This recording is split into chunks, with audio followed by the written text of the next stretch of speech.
பாரம்பரிய அரிசி வகைகள் எத்தனையோ இருக்கு. அத்தனையுமே பாத்தீங்கன்னா பெண்களுக்கு வெகு சிறப்பான அரிசி எது அப்படின்னு பாத்தீங்கன்னா பூங்கார் அரிசி. இந்த பூங்கார் அரிசி பெண்களுக்கு எப்படியெல்லாம் பயன்படுதுன்னு பாத்தீங்க அப்படின்னா, பெண்களுக்கு கர்ப்பப்பையை வலிமைப்படுத்துறதுக்கு இந்த பூங்கார் அரிசி பயன்படுது. அதோட பாத்தீங்கன்னா பெண்களுக்கு சுகப்பிரசவம், அதாவது கர்ப்பிணியா இருக்கக்கூடிய பெண்களுக்கு சுகப்பிரசவம் நடக்கணும் அப்படின்னா அதுக்கு இந்த பூங்கார் அரிசி ரெகுலரா எடுத்துட்டாங்கன்னா அதுக்கு இது சப்போர்ட் பண்ணுது.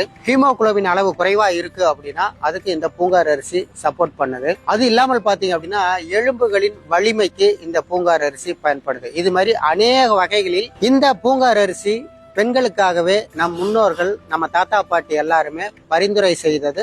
அதை அவங்களுக்கு உணவா ஊட்டி வளர்த்த அரிசி தான் இந்த பூங்கார் அரிசி. இந்த பூங்கார் அரிசி சமைச்சு சாப்பிடலாம், கஞ்சி மாதிரி வச்சு சாப்பிடலாம், அல்லது லட்டு, ரவா லட்டு மாதிரி இந்த பூங்கார் அரிசியை வறுத்து 1-2 இடிச்சு கூட நாம அதை லட்டு மாதிரி செஞ்சு சாப்பிடலாம். அதே மாதிரி சில பெண்களுக்கு பிரசவத்துக்கு பிறகு குழந்தைக்கு தேவையான அளவுக்கு பால் இருக்காது, அதாவது பால் சுரப்பு குறைவா இருக்கும். அப்படிப்பட்ட பெண்களுக்கு வெகு சிறப்பான அரிசி தான் இந்த பூங்கார் அரிசி. இந்த பூங்கார் அரிசி எல்லா இடத்துலயும் கிடைக்கும். இதை பத்தின ஏதாவது மேலும் உங்களுக்கு தகவல் வேணும் அப்படின்னா கீழே இருக்கிற நம்பருக்கு கால் பண்ணுங்க. நன்றி, வணக்கம்.